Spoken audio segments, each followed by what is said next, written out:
Ladies and gentlemen, please welcome host Conan O'Brien. Hey. How y'all doing? I have to say, this is intimidating. You are an incredible group of people. I am going to be the dumbest person in the room tonight. Yeah, thank you. Thank you very much. That'll be me. Yeah.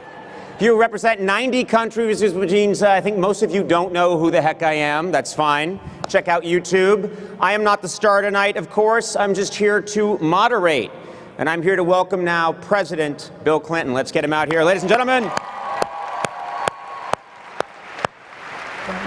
How are you? Good. Where am I sitting? Here? Yeah, have a seat right here. This is the most boring talk show set I've ever seen in my life. Thank you so much for being here. This is such an impressive group of young people. I want to say on a personal note, when President Clinton was in office, he was kind enough to invite me to the White House many times, which was the thrill of a lifetime. So thank you very much for that. Never invited under President Bush. Obama, I just snuck in a few times. But I do have a personal interest in the Clinton Global Initiative. I have two children. I have a 12-year-old daughter and I have a 10-year-old son, and increasingly I'm more and more concerned about the world that they're going to inherit. And so I very much appreciate that this is about action. This is about taking action, getting the job done, and solving problems in a practical way.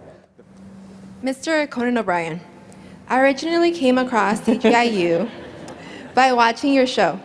Through your talents and unique humor, you have acquired a considerable following stemming from today's youth. How do you act on and take advantage of this platform to influence tomorrow's leaders and raise awareness on the critical issues of today and tomorrow, such as those dealt with here at CGIU?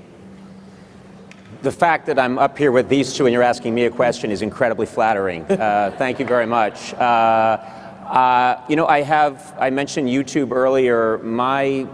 I started in 1993, back in the old days when there were 3 networks. Now we live in a world of YouTube, and what has been stunning to me is that my work is now in parts of the country and seen by young people that I didn't even know they had access to what I was doing. So I had an experience 6 weeks ago. I was getting a lot of mail from Seoul, Korea, and South Korea, and I didn't. Just one, that's great. I didn't understand why I was getting these gifts from Seoul, South Korea. I didn't understand because I checked and they said, you're not on there. And of course, I'm stuck in the old way of thinking. I decided to go visit South Korea.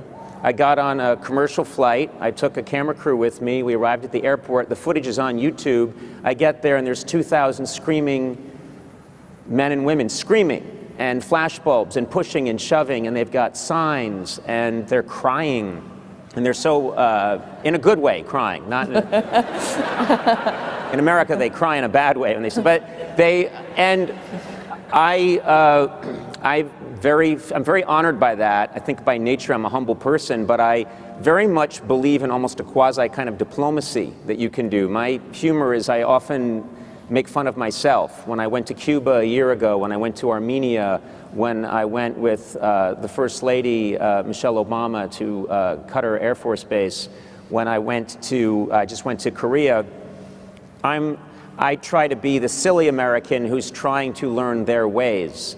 And I try to humble myself. And so often my greatest joy is someone who doesn't even speak my language laughing at me, because I can't eat their food, I'm butchering the language, I'm doing the best I can.